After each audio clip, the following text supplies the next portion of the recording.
नमस्कार मित्रों, क्रिडोज आईएएस में आप लोगों का स्वागत है।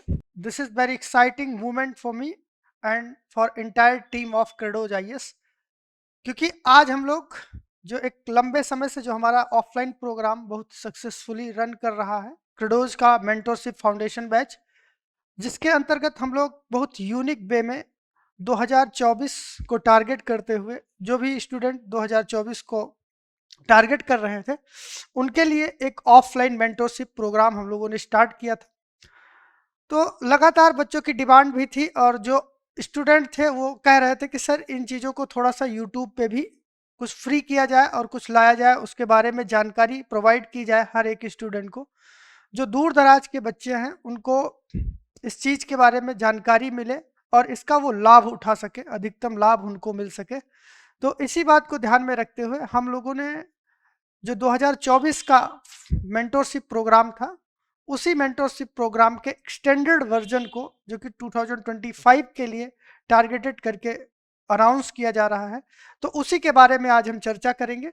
और जो हमारा मेंटोरशिप फाउंडेशन बैच चल रहा है ऑफलाइन मोड में, उसके कुछ फीचर्स के बारे में आपको बताएंगे कि वह यूनिक क्यों है और बेसिकली जो डिमांड है यूपीएससी की, उस डिमांड को कैसे ये मेंटोरशिप फाउंडेशन प्रोग्राम फुलफिल करता है और बेसिकली मेंटोरशिप का इसेंस क्या होना चाहिए, मेंटोरशिप की प्रिपरेशन या मेंटोरशिप के नाम पे जो चीज़ें चल रही हैं, क्या वही मेंटोरशिप है या मेंटोरशिप का एक फॉर्मेट अलग भी होता है। तो इन्हीं सारे मुद्दों के ऊपर आज की हमारी परिचर्चा होगी और उस परिचर्चा को हम स्टार्ट करें, बहुत ज़्यादा समय हम नहीं लेंगे इन चीज़ों पे। हम स्टार्ट करेंगे अपने उस मेंटोरशिप फाउंडेशन प्रोग्राम के कुछ फीचर्स के बारे में बताएंगे और उसका लाइव डेमो भी आपको दिखाएंगे कि वो चीज़ें कैसे चल रही हैं। ठीक है, तो शुरुआत करते हैं आज के अपने सेशन को, जिसमें कि हम आज बात करेंगे 2025। ध्यान दीजिएगा, ये टारगेट ईयर 2025। जो लोग 2025 टारगेट कर रहे हैं, किसका? अगर वो कर रहे हैं यूपीएससी का, समहाउ अगर वो यूपी पीसीएस को भी टारगेट कर रहे हैं तो उसमें भी ये यूजफुल होने वाला है, क्योंकि ये जो हमारा फाउंडेशन प्रोग्राम है ये 3 फेजेस में चलता है, 3 फेजेस में बटा हुआ है। हर एक फेज का अपना एक अलग इंपॉर्टेंस है। ठीक है, तो टारगेट ईयर किसका है? ये 2025 के लिए। इस प्रोग्राम का नाम क्या है? इस प्रोग्राम का नाम है UPSC integrated mentorship com foundation course. ठीक है, UPSC integrated mentorship plus foundation course. Generally आप लोग इस टर्म से भी वाकिफ होंगे, जो फाउंडेशन कोर्सेज होते हैं, और इस टर्म से भी पूरी तरह से वाकिफ हैं कि मेंटोरशिप क्या होती है। लेकिन ये जो टर्म यहाँ पे जोड़ दिया गया है इंटीग्रेटेड, इसका मतलब क्या है? ये किस तरह से अलग है अन्य चीज़ों से, या ये किस तरह से मेंटोरशिप और जो फाउंडेशन कोर्स है इन दोनों का कॉम्बिनेशन आपको देखने को मिलेगा। तो जनरली जो क्लासेस का फॉर्मेट होता है, अभी आपको मैं धीरे धीरे उन चीज़ों पे लेके चल रहा हूँ। जो क्लासेस का फॉर्मेट होता है वो क्या होता है? या तो क्लासेस आप ऑफलाइन लेते हैं या फिर क्लासेस आप ऑनलाइन लेते हैं, दो ही तो फॉर्मेट होता है। या एक और नया फॉर्मेट निकल के आया है जिसे हम हाइब्रिड मॉडल कहते हैं। उस हाइब्रिड मॉडल में क्या होता है कि जो आपको ऑफलाइन में पढ़ाया गया वही अब आपको उसका ऑनलाइन एक्सेस भी दे दिया जाता है, कि अगर आप समय के साथ में चीज़ों को कर रहे हैं, कुछ चीज़ें छूट जाती हैं, तो उस दशा में आप उसके ऑनलाइन वर्जन का यूज करके अपने कंटेंट को रिवाइज कर सकते हैं। जो भी कॉन्सेप्ट आपका मिस हो गया है उस कॉन्सेप्ट को रिवाइज कर सकते हैं। तो ये जनरली अभी जो क्लासेस का फॉर्मेट है वो इन 3 फॉर्मेट में चलता है। लेकिन ये जो हमारा फॉर्मेट है ये इसके चौथे फॉर्मेट पर आ जाता है, यानी कि ये 4th फॉर्मेट है लर्निंग का। ये फोर्थ फॉर्मेट लर्निंग का कैसे हो सकता है और क्या फीचर है इसके अंतर्गत, हम उस चीज को पहले डिफाइन कर देते हैं, फिर हम इसके माइनर डिटेलिंग के अंतर्गत चलेंगे। जो हमारा ये UPSC integrated mentorship foundation batch है, ये बेसिकली ना तो पूरी तरह से ऑनलाइन है,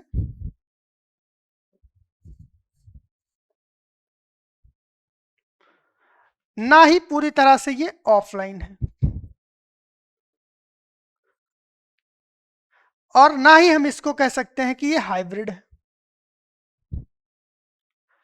तब ये तीसरा फॉर्मेट कौन सा है, नया फॉर्मेट क्या इजाद किया गया है आप लोगों के लिए, उस नए फॉर्मेट को हम एक्सप्लेन करें उसके पहले हम एक और डिस्क्लेमर या इसका फीचर आप लोगों के सामने डिस्कस करना चाहेंगे कि जनरली अगर आप किसी भी टॉपर से मिलते हैं, किसी भी एस्पिरेंट से पूछते हैं, या जनरली किसी भी टीचर से आप बात करते हैं, तो आपको वो 3-4 चीज़ें बताता है कि जो सबसे इसेंशियल है। हम इस पे आएंगे कि हमारा फॉर्मेट क्या है, उस फॉर्मेट पे अभी हम आएंगे जो हमारा चौथा फॉर्मेट है, लेकिन उसके पहले हम उन डायमेंशंस पे हम देख लेते हैं कि किन किन चीज़ों की रिक्वायरमेंट होती है यूपीएससी की प्रिपरेशन के लिए। या जनरली आप किसी से बात करेंगे तो वो ये 4 चीज़ें बता देगा कि आपको ये करना अनिवार्य है, अदरवाइज यूपीएससी नहीं क्लियर होगा। किसी से भी आप पूछेंगे तो पहला आपको बताएगा कि भैया आपको एनसीईआरटी करना अनिवार्य है, ठीक है। दूसरा, एनसीईआरटी के साथ में आपको प्रीवियस ईयर क्वेश्चन पेपर का एनालिसिस या आप कहें कि उसको समझना,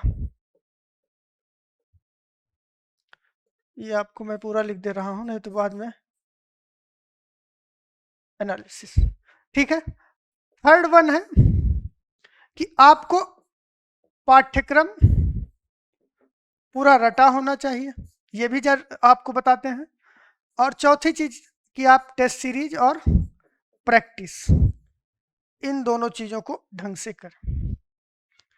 ये सारी चीजें हर एक जर्नलिस्टिक आइडिया में हर एक व्यक्ति आपको बताता है, और आपको इसके बारे में इंफॉर्मेशन भी मिलती रहती है। हर यूपीएससी की तैयारी करने वाला बंदा इन सारी चीज़ों को जानता है, करे ना वो अलग की बात है, और करता भी नहीं है।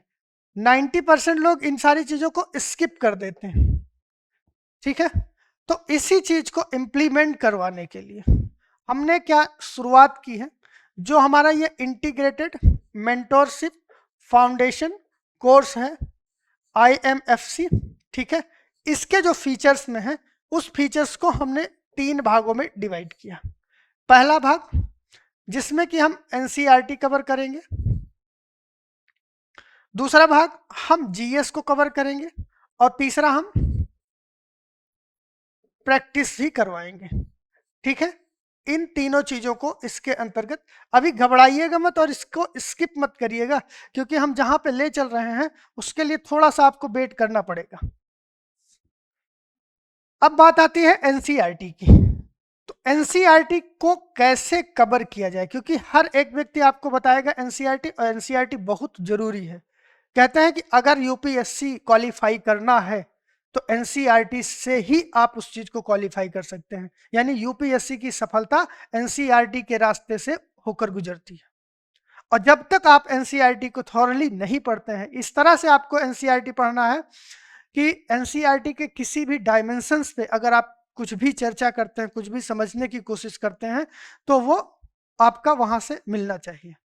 और एनसीईआरटी एक ऐसी पुस्तक है जिसके पास में इतनी ताकत है कि अगर आप प्रॉपर तरीके से, जिसे कहते हैं सही ढंग से लर्निंग, अगर उस हिसाब से उसकी लर्निंग कर लेते हैं, तो यकीन मानिए कि एनसीईआरटी आपके यूपीएससी का लगभग 60 से 70% जो आपका पाठ्यक्रम है, उस पाठ्यक्रम को वो ढंग से कवर करती है। तो 60 से 70% की बात की जा रही है, तो इसमें आप इस चीज को डिस्टिंग्विश करके रखिएगा कि यहाँ पे प्री और मेंस दोनों चीजों की बात की जा रही है, केवल हम प्री की बात नहीं कर रहे हैं। और जनरली स्टूडेंट क्या मान के चलते हैं कि एनसीईआरटी है तो प्रीलिम्स के लिए ही इंपॉर्टेंट है, लेकिन यह बात पूरी तरह से सरासर गलत है। एनसीईआरटी कि आप यूपीएससी के प्रीवियस ईयर क्वेश्चन पेपर्स को उठा के देखें और उनका एनालिसिस करें तो आप पाएंगे कि मैक्सिमम नंबर ऑफ क्वेश्चन जिनका बेस ओरिजिन कहां से होता है, बेस ओरिजिन एनसीईआरटी से ही होता है। तो बात आती है कि एनसीईआरटी पढ़ना कैसे है और किस तरह से इसको प्रिपेयर किया जाए जिससे कि एक बेहतर तरीके से चीजें डेवलप हो सके। तो उसी बात को रखने के लिए, इसी बात को बनाए रखने के लिए जो हमने अभी आपको इनिशियली बताया था कि हम तीसरे फॉर्मेट को अपनाने चल रहे हैं, वो फॉर्मेट की उत्पत्ति वहीं से होती है। एनसीईआरटी में जनरली क्या किया जाता है, एनसीईआरटी के लिए जनरली स्टूडेंट भी सर भोगते हैं। सर भोगना समझते हैं? सर भोगना मतलब अपने ऊपर जो दबाव है उस दबाव को कम करने के लिए कुछ ऐसी छोटी मोटी एक्टिविटी उसके लिए कर देना, बस काम चलाऊं सरकार का। ये तो मुहावरा जानते हैं, लेकिन एनसीईआरटी काम चलाऊ सरकार नहीं है। एनसीईआरटी घर के उस फाउंडेशन के लिए, उस नींव की तरह है जो जितनी मजबूत होगी घर की इमारत उतनी ही मजबूत बनाई जा सकती है उस आधार के ऊपर। तो इसके लिए तरीका क्या होना चाहिए, एनसीईआरटी पढ़ने का तरीका क्या होना चाहिए? जनरली होता क्या है, जब स्टूडेंट एनसीईआरटी पढ़ना शुरू करता है तो उसकी दो ही अप्रोच होती है। पहली अप्रोच कि टारगेट बना लिया है कि भाई आज 6 वाली खत्म करना है, कल 7 वाली खत्म करना है, परसों 8 वाली खत्म करना है और पढ़ते हुए चले जाना है। पहली रणनीति यही होती है। बहुत ज्यादा कोई बहुत मेहनती स्टूडेंट रहा तो हाइलाइटर लेके बैठेगा और हाईलाइट कर देगा पूरी पुस्तक, जो कि ब्लैक एंड व्हाइट फिल्मों की तरह एकदम वीरान दिखती थी, हाइलाइटर से ऐसी चमकती है कि समझ लीजिए पूरा चलचित्र उसके अंदर दिख रहा है। इस तरह की उस पुस्तक को परिवर्तित कर देते हैं पढ़ के हाइलाइटर से। कुछ और मेहनती व्यक्ति आपको देखने को मिलेंगे तो वो बहुत ज्यादा कर लेंगे, तो भाई कोई बुक उठा लेंगे क्योंकि मार्केट में उसके एमसीक्यू की बहुत सारी बुकें उनको मिल जाती हैं, उन बुकों को कर लेंगे।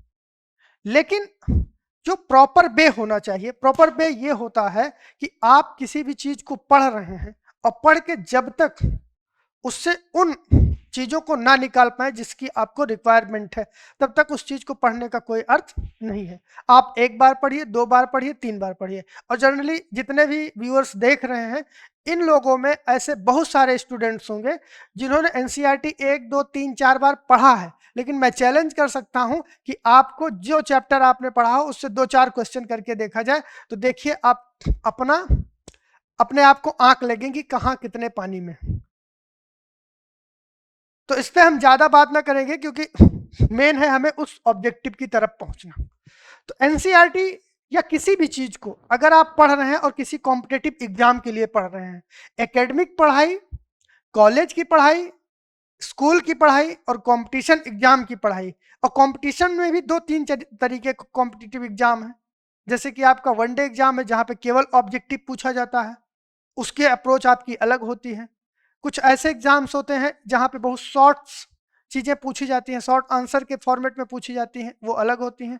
और एक ऐसा एग्जाम जहां पर आपको n number of dimensions of a question, किसी प्रश्न के n नंबर ऑफ डायमेंशंस को कवर करने के लिए, उसको रिप्रेजेंट करने के लिए आपको मैक्सिमम नंबर ऑफ वर्ड्स की जो लिमिट है वो 250, 150, 200 दी जाती है। तो उस कंडीशन में उसके आंसर को देने के लिए आपकी समझ को कितना स्ट्रांग होना चाहिए और आपकी समझ कितनी विकसित होनी चाहिए, इस बात के लिए जरूरी है कि एनसीईआरटी को इस तरह से पढ़ा जाए कि एनसीईआरटी के कोई भी कोर कॉन्सेप्ट, कोई भी कोर आइडिया को आप कम शब्दों में भी बयां कर सकें और किसी एक टॉपिक को आप मैक्सिमम नंबर ऑफ वर्ड्स में भी बयां कर सके, ऐसी क्षमता विकसित हो। इस तरह से एनसीईआरटी पढ़ने की आवश्यकता है और उसके लिए जरूरी है कि एनसीईआरटी को पढ़ने के साथ साथ प्रैक्टिस में भी लाया जाए।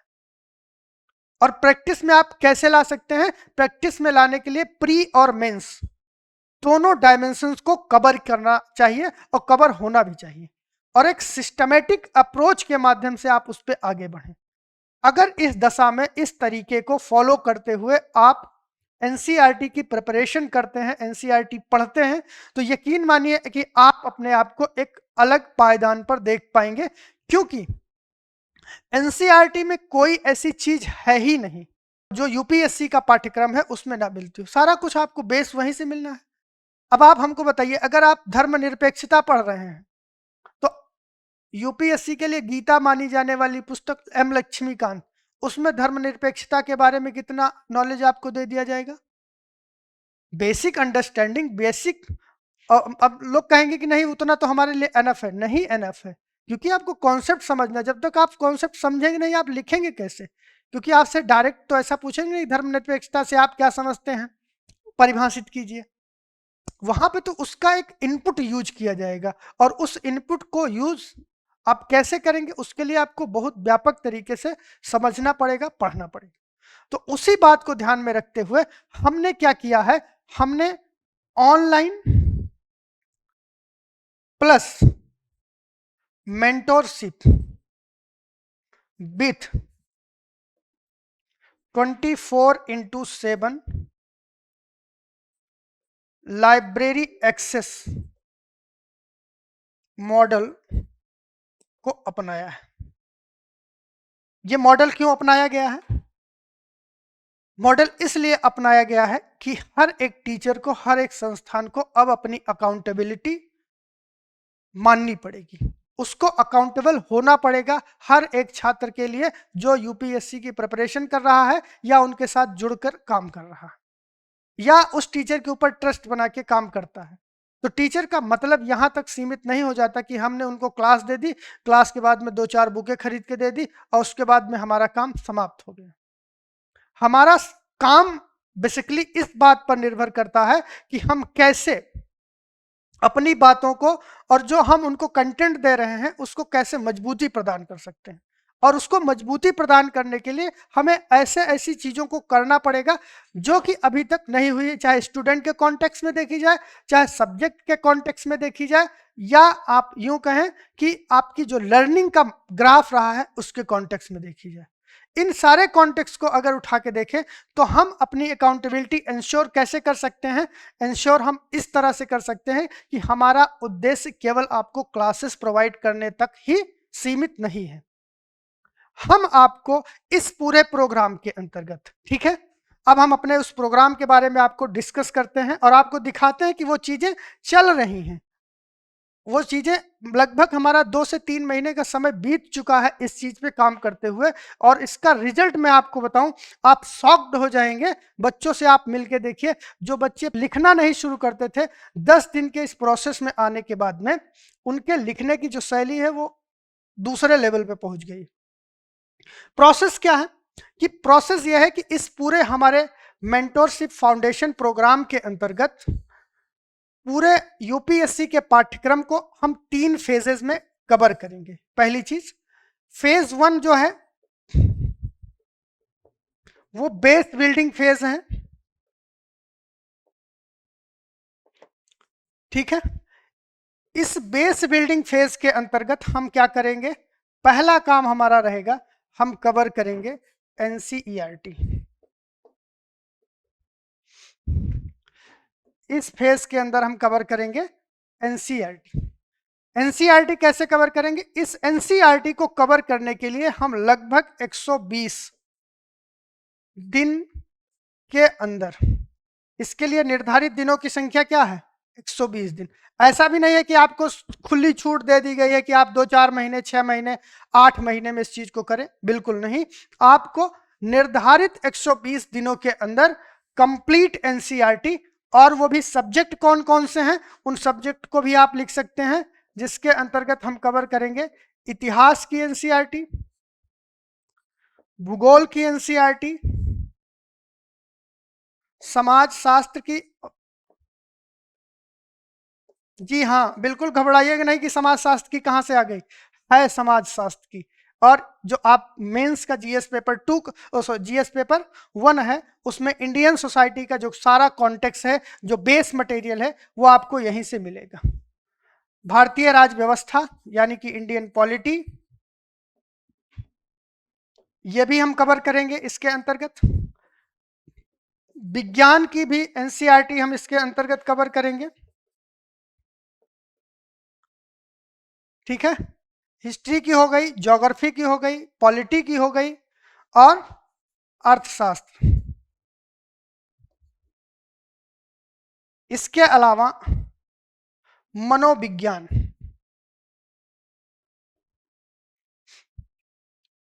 हम कितनी एनसीईआरटी कवर करने वाले हैं इस कार्यक्रम के अंतर्गत? इतिहास की, भूगोल की, समाजशास्त्र की, भारतीय राज्य व्यवस्था की, विज्ञान की, अर्थशास्त्र की और मनोविज्ञान की। ये एनसीईआरटी इसके अंतर्गत कवर की जाएंगी। कवर करने के अंतर्गत केवल क्लासेस ही नहीं मिलेंगी यहाँ पे, आप इस चीज को ध्यान में रख लीजिए। 120 दिन के अंदर में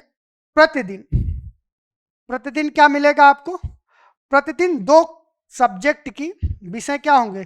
2 सब्जेक्ट होंगे, उन दोनों सब्जेक्ट की 2 आवर्स या कभी कभी 2.30 आवर्स की लाइव क्लासेस मिलेंगी। लाइव क्लास यहाँ पे आपको मिलेगी। दूसरे सब्जेक्ट की भी आपको 2 आवर्स या 2.30 आवर्स का लाइव क्लास दिया जाएगा, ठीक है। लाइव क्लास दिया जाएगा, इसका मतलब ये नहीं कि आप इस चीज को घर में बैठ के पढ़ सकते हैं, बिल्कुल नहीं।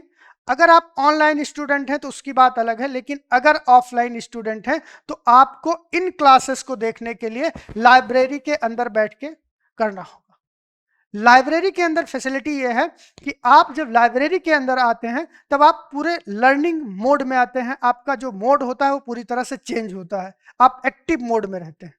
और उस एक्टिव मोड में हम आपको 2.5 घंटे किए और 2.5 घंटे किए, लगभग 5 घंटे की आपको हम क्लासेस करवाएंगे। अब क्लासेस आपको ये 5 घंटे की करवाई जाएंगी। इसके पहले 1 डे बिफोर हम क्या देते हैं? हम आपको दे देते हैं सेल्फ स्टडी टास्क।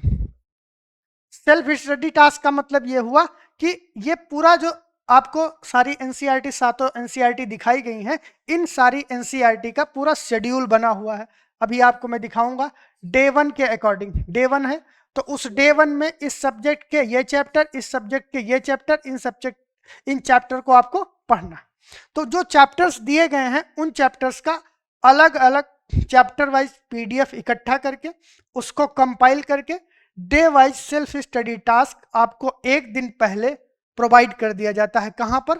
हमारे एप्लीकेशन पर। क्योंकि ये चीजें ऑफलाइन में संभव नहीं है, क्योंकि जितना चीजें हम देना चाह रहे हैं वो आप सुनेंगे तब आपको एहसास होगा कि हाँ, इसके लिए ना ऑनलाइन मोड काम कर सकता है ना ऑफलाइन मोड काम कर सकता है।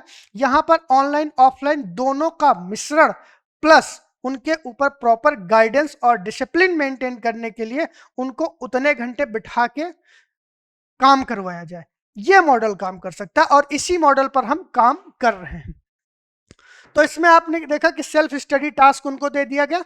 सेल्फ स्टडी टास्क को 1 दिन पहले पढ़ें, पढ़ने के बाद में इन दोनों क्लासेस का लाइव फॉर्मेट देखें, लाइव क्लासेस अटेंड करें। जैसे ही वो इन क्लासेस को समाप्त करते हैं, इन क्लासेस को समाप्त करने के बाद में तुरंत ही, ध्यान दीजिएगा, तुरंत ही जैसे ही आपका खत्म हुआ, एक टाइम स्लॉट फिक्स है कि इस टाइम ड्यूरेशन के अंतर्गत बच्चा आएगा, पढ़ेगा और उसके बाद में उनको दे दिया जाता है तुरंत 50 MCQ मल्टीपल चॉइस क्वेश्चन, जिनको क्या करना रहता है? उनको करना रहता है सॉल्व। अब यहां पे भी हमने एक नया अप्रोच डेवलप किया है। जनरली परीक्षा दो तरीके से होती है, एक होती है ऑनलाइन, दूसरी होती है ऑफलाइन, ठीक है। 2 ही तरीके हो सकते हैं परीक्षा के। लेकिन अगर कोई चीज इस फॉर्मेट में चल रही है जहां पे आपको पर डे चीजों का इवैल्यूएशन करना है, पर डे चीजें आपकी प्रोग्रेस में आएंगी और पर डे आपकी रिपोर्ट तैयार होनी है, तो उस दशा में क्या यह संभव है कि आप ऑफलाइन फॉर्मेट में एग्जाम दें और रिजल्ट आपका तुरंत बन जाए? संभव नहीं है। कितनी भी बड़ी टीम हो आपके पास में, यह संभव नहीं है। तो इसके लिए हमने तरीका क्या निकाला है कि हम उन सभी विद्यार्थियों को जो ऑफलाइन लाइब्रेरी में पढ़ रहे हैं, जिन्होंने ऑनलाइन क्लास अभी समाप्त किया है, उनको हम क्या करते हैं, इन सारे 50 क्वेश्चन का हम फिजिकल फॉर्मेट प्रोवाइड करते हैं। फिजिकल फॉर्मेट उनको दे दिया जाता है। उसके बाद में उनके मोबाइल एप्लीकेशन पे इसका जो है क्विज फॉर्म ओपन करवा दिया जाता है और उनको एक OMR सीट भी दे दी जाती है। अब काम क्या करना रहता है कि पहले वो टेस्ट पेपर को कंडक्ट करें, कंडक्ट करने के बाद में अपनी OMR सीट को भरें, भरने के बाद में मुश्किल से 2 मिनट का समय लगता है उस OMR सीट के अनुसार राइट आंसर चूज करने का। कहां पर? एप्लीकेशन पर। एप्लीकेशन पर उन्होंने तुरंत सारा ABCD जो फॉर्मेट होता है उसको क्लिक करके सबमिट किया। सबमिट करने के बाद में तुरंत उनका रिजल्ट आ गया। क्यों?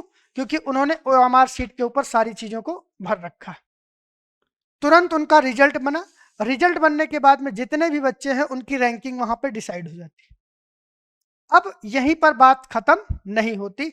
जैसे ही वो इस PT के क्वेश्चन को अटेम्प्ट करते हैं, अटेम्प्ट करने के बाद में वो फाइनल रिजल्ट उनके पास आ जाता है। तो ऐसा तो है नहीं कि उस बच्चे के द्वारा उसने क्लास कर ली है प्रीवियस ईयर, उसके द्वारा सेल्फ स्टडी टास्क कंप्लीट किया गया है, ऑनलाइन क्लासेस कर ली गई हैं, उसके बाद में उसने क्विज को अटेम्प्ट किया है तो उसके सारे क्वेश्चन सही हो जाएंगे। फिर उसके बाद में उसको निर्धारित 1 घंटे का समय दिया जाता है जिसके अंतर्गत वो अपना लंच करे।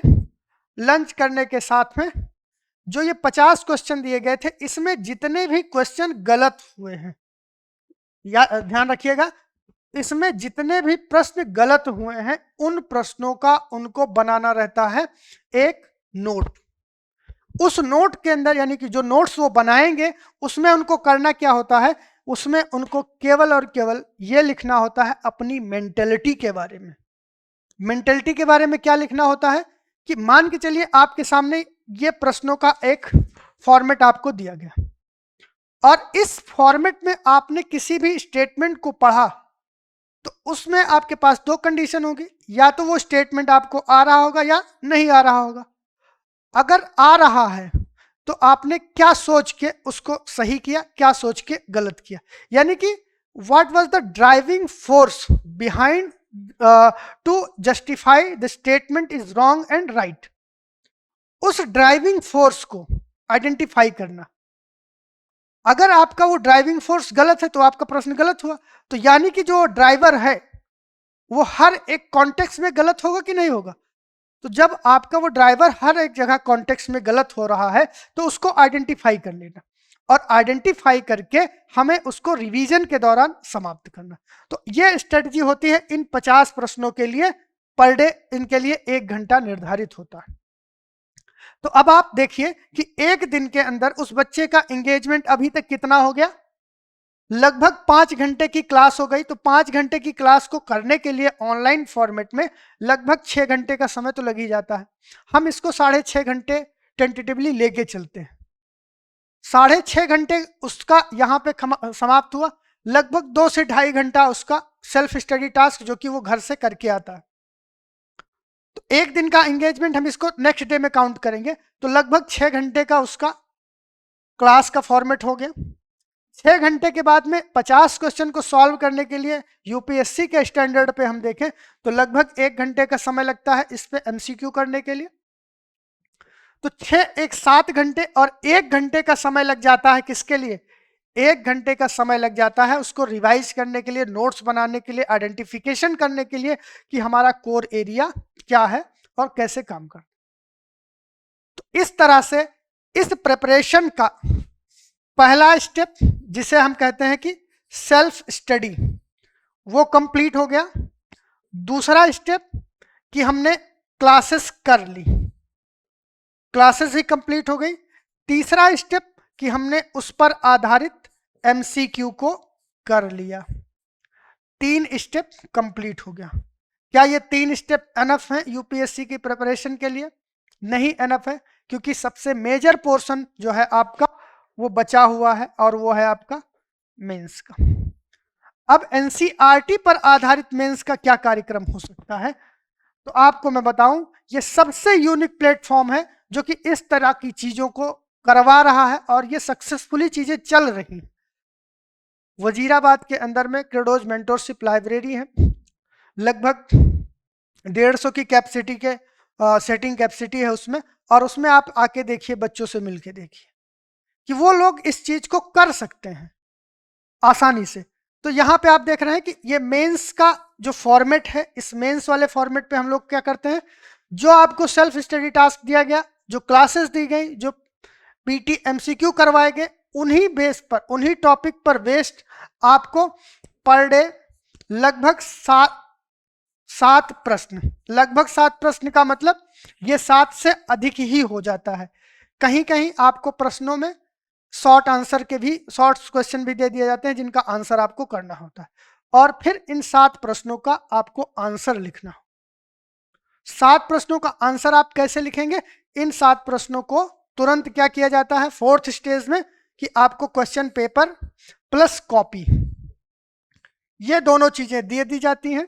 इन दोनों चीजों को आप प्रश्न लिखते हैं, लिखने के बाद में मेंटोर और हमारी जो टीम है वहां पे जो बैठते हैं, वो आपसे इन चीजों को कलेक्ट करते हैं। कलेक्ट करने के साथ ही आपको इसका मॉडल आंसर प्रोवाइड कर दिया जाता है, जो आपने इन प्रश्नों को दिया है, ये मेंस वाले, इनका मॉडल आंसर आपको दिया गया। मॉडल आंसर आप पढ़ें, पढ़ने के बाद में आपका वो डे उस दिन क्लोज हो जाता है। फिर उसके बाद में रात में लगभग 9 से 11 के बीच में हम लोग 2 क्वेश्चन आवर सेशन रखते हैं, जो कि पर डे करवाया जाता है। आप इन सारी चीज़ों को ऐप पे जाके बाकायदा देख सकते हैं, 27-28 दिन का आपको वहाँ पे एक्सेस मिल जाएगा देखने को। तो उसमें क्या होता है कि 7 प्रश्न आपको दे दिए गए, इन 7 प्रश्न का आप जवाब लिखिए। जवाब लिखने के बाद में आपको मॉडल आंसर दे दिया गया, और इवनिंग में जो 2 सब्जेक्ट आपके चल रहे थे, पहला सब्जेक्ट ये पहला सब्जेक्ट और दूसरा सब्जेक्ट ये, इन दोनों सब्जेक्ट के जो सब्जेक्ट टीचर हैं, कौन? इन दोनों के जो सब्जेक्ट टीचर हैं, वो इन 50 प्रश्नों को जो कि यहाँ पीटी में दिया गया था, और ये 7 प्रश्न जो कि मेंस के दिए गए थे, इन दोनों के प्रश्नों का complete analysis plus doubt discussion आपके साथ में करते हैं। ये दोनों चीजें क्या होती हैं? लाइव होती हैं। और इस तरह से एक दिन का टास्क एक स्टूडेंट का कंप्लीट होता है, और इस पूरे टास्क को कंप्लीट करने के लिए अप्रॉक्सीमेट 8 आवर पर डे उसको इन्वेस्ट करना पड़ता है इस कार्यक्रम के अंदर। और यह कार्यक्रम केवल एक दिन का नहीं है, यह कार्यक्रम अनवरत रूप से सबसे पहले एनसीईआरटी कवर करेगा, लगभग 119 दिन या 20 दिन का है टारगेट एनसीईआरटी को कवर करने का। जैसे एनसीईआरटी कवर होगी, सेम फॉर्मेट जनरल स्टडी में अप्लाई होगा, उसमें भी हम ऐसे ही लेके स्ट्रक्चर्ड वाइज चीज़ों को लेकर चलेंगे। डेली पीटी मेंस इन सारी चीज़ों को करवाया जाएगा। और उसके बाद में जो थर्ड फेज है, आप समझ गए? एक बार मैं फिर से आपको दिखा देता हूं कि जो एनसीईआरटी फेज है, इस एनसीईआरटी फेज में क्या है, लगभग 120 दिन का कार्यक्रम है। पर डे आपको 4 चीजों को करना है, 5 चीजें। पहला, सेल्फ स्टडी टास्क को कंप्लीट करना है जो आपको दिया जाता है। दूसरा, आपको लाइव क्लासेस अटेंड करना है, देखना है। तीसरा, इन्हीं पर आधारित जो पीटी मिनी टेस्ट, कितने प्रश्नों का? 50 प्रश्नों का, इसको करना है। इस पे प्रॉपर नोट्स और एक्सप्लेनेशन, इन दोनों चीजों को जो बताया गया वो फॉर्मेट करना है। फोर्थ वन, आपको मेंस का आंसर लिखना है 7 क्वेश्चन का, जो कि पर डे आपको दिया जाता है।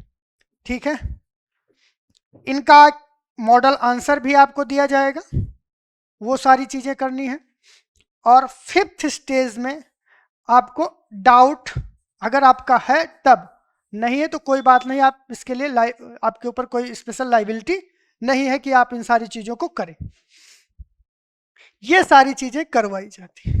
ये एनसीईआरटी फेज में है। अब आपके दिमाग में आ रहा होगा कि सर अगर हम 8 घंटे एनसीईआरटी पर लगाएंगे तो हम और सारी चीजें कैसे करेंगे? क्यों?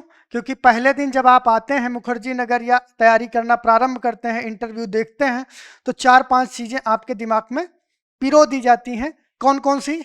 कि द हिंदू बिना पढ़े कोई काम होने वाला नहीं है। डे 1 से ही आपको एहसास होने लगता है, भविष्यवाणी होने लगती है, हिंदू हमें आज से ही पढ़ना है।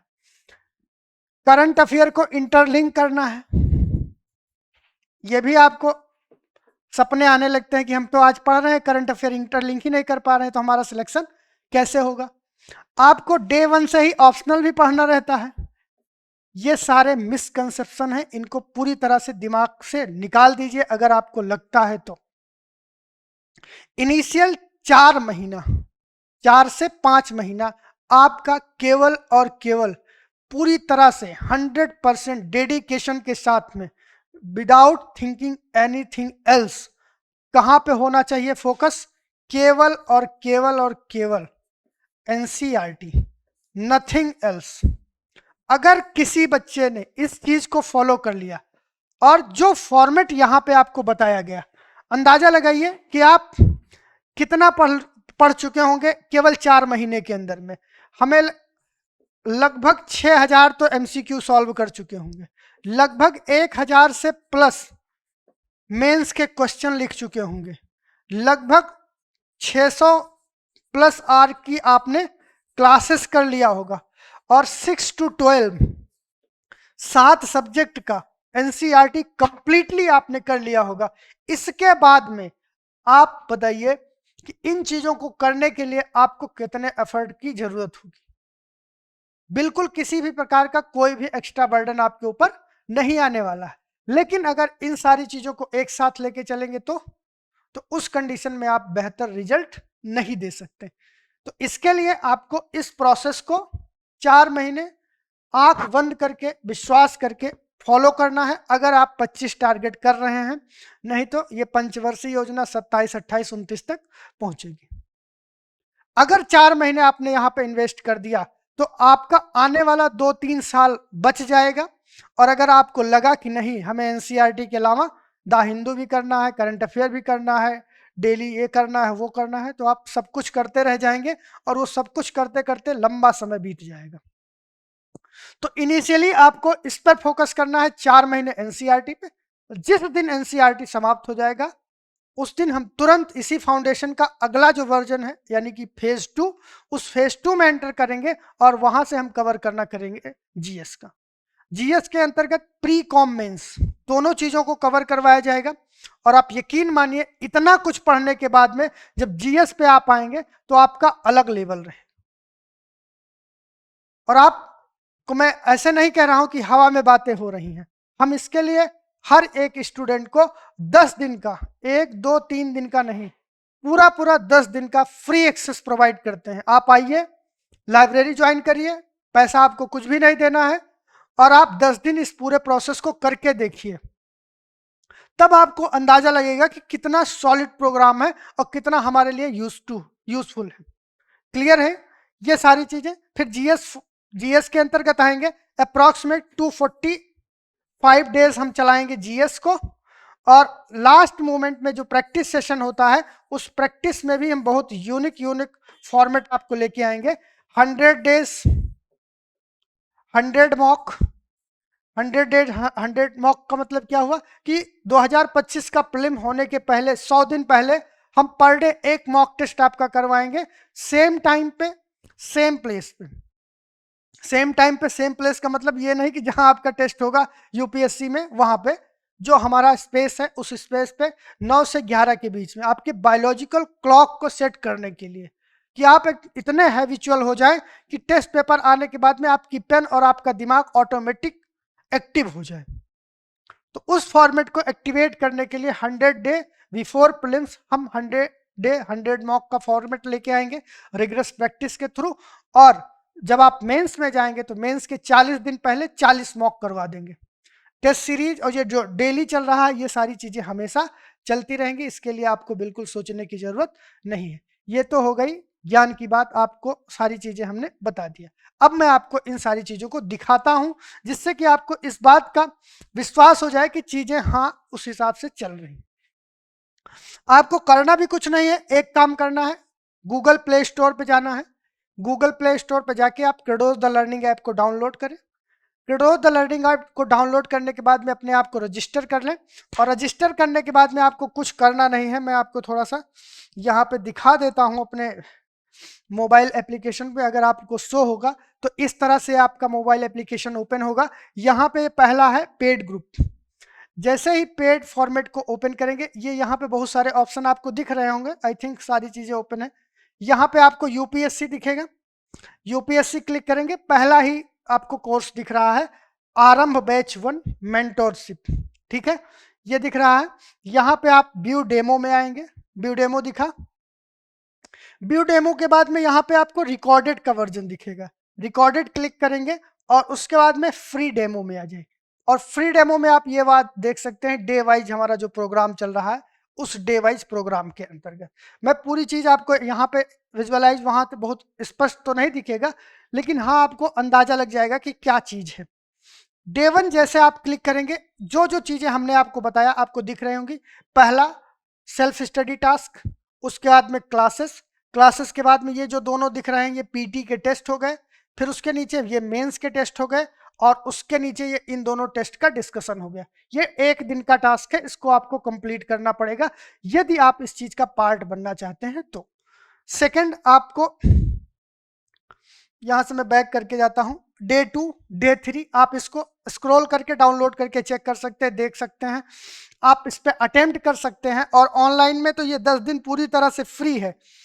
जो टेस्ट आपको देना है, यहाँ पे आप टेस्ट देखेंगे, थर्ड पोजीशन पे है टेस्ट, टेस्ट में आप इसको क्लिक करिए, ये नीचे वाला, और उसके बाद में आप देख रहे हैं पर डे का ये टेस्ट, 1-2 दिन का नहीं है, पर डे का। क्लियर है? तो इन सारी चीजों को आपके सामने प्रस्तुत किया गया। मैं आशा करूंगा कि ये एक ऐसा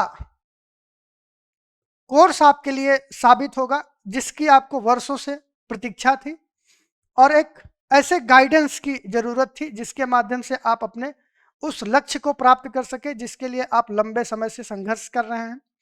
और अगर आप 25 का टारगेट कर रहे हैं तो एक बार जरूर इस कार्यक्रम में पार्टिसिपेट करके देखिए कि इस कार्यक्रम के अंतर्गत कितनी यूजफुल चीजें आपको मिलने वाली हैं।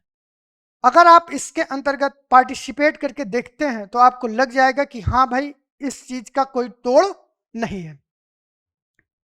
और इसका रिजल्ट है क्योंकि हम यहाँ पे काइजन प्रिंसिपल को फॉलो कर रहे हैं। काइजन प्रिंसिपल ये होता है कि आपको डे बाई डे हम इतनी चीजों को देते जाएंगे और वो आपको भारी भी नहीं लगेंगी। और दूसरी चीज, अगर आपको लगता है कि 8 घंटे बहुत है, ये चीजें संभव नहीं है, तो आप यकीन मानिए ये इतना आसान है कि आप अंदाजा नहीं लगा सकते। और आपका जो टेस्टोस्टेरोन लेवल है, जो आपका सोचने का तरीका है, जो आपका डोपामिन है, वो हाई लेवल पे पहुंच जाएगा। क्यों? रीजन है इसके पीछे, साइंटिफिक रीजन है। साइंटिफिक रीजन ये है कि जब आप किसी पढ़े हुए कॉन्सेप्ट को, जब आप किसी पढ़े हुए कॉन्सेप्ट को लगातार 24 घंटे के अंदर उसके 4 वर्जन को एक साथ टेकल करते हैं, तो उस कंडीशन में उस कॉन्सेप्ट के स्ट्रांग होने की जो पॉसिबिलिटी है वो लगभग 90 गुना आपकी इंक्रीज हो जाएगी। एक बार आपने सेल्फ स्टडी कर लिया, जो कि अभी तक यही करते आ रहे थे, इसके अलावा कुछ नहीं होता था, फिर आपने उसी पे क्लास देख लिया, जो बचा कुचा रह गया था क्लास से आपका क्लियर हो गया। चलिए, 2 कॉन्सेप्ट आपका क्लियर हुआ, उसके बाद अब आप टेस्ट देंगे, तब आपका स्कोर क्या होगा? ऑब्वियस सी बात है, ठीक ठाक स्कोर आएगा। वो आपके कॉन्फिडेंस को बूस्ट करेगा, और कॉन्फिडेंस जब बढ़ने लगता है तो दुनिया की किसी भी ताकत को आप पछाड़ सकते हैं, किसी भी एग्जाम को आप क्वालिफाई कर सकते हैं। उसके बाद में नेक्स्ट स्टेप आ जाता है कि आपने जो पढ़ा समझा, अब उसी चीज को लिख दिया, तो ऑल इन वन का फॉर्मेट हो गया, सारी चीजें आपकी क्लियर हो गई। और उसके बाद भी कुछ बचा कुछ रह गया तो आपको फॉर्मेटिंग करवा दी जाती है, उसका मॉडल आंसर दे दिया जाता है, आंसर कैसे लिखना है वो दे दिया जाता है। तो सब कुछ मिल गया, तो बचा क्या है? बचा है केवल आईएएस बनना और आपके उस सपने को साकार होना। तो मैं इन्हीं बातों के साथ में आज की सेशन को स्टॉप करता हूं और आशा करता हूं कि आप जिस सपने को लेकर निकले हैं उस सपने में क्रेडोज आईएएस आपके लिए एक ऐसे पतवार के रूप में साथ चलेगा जो कि आपके लिए उन सभी रास्तों को प्रशस्त कराने के लिए अपनी पूरी एनर्जी लगाएगा जो कि आपकी सफलता सुनिश्चित करवा सके और आपके उस अंतिम लक्ष्य को प्राप्त करवा सके।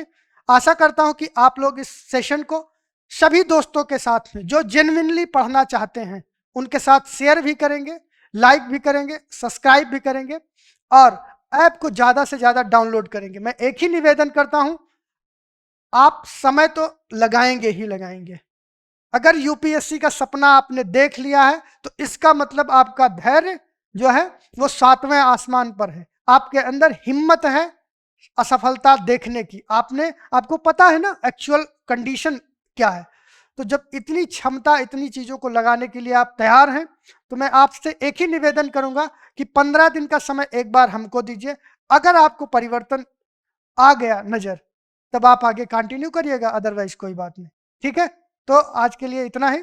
नमस्कार, मिलते हैं फिर कल एक नए सेशन में जिसमें कि हम लोग चर्चा करेंगे कि आपके रिसोर्सेस क्या होने चाहिए, बुक लिस्ट क्या होनी चाहिए और एनसीईआरटी को आप कैसे फ्रेम करेंगे। तो ठीक है, तो आज के लिए इतना ही। Thank you. Welcome to Credoz IAS.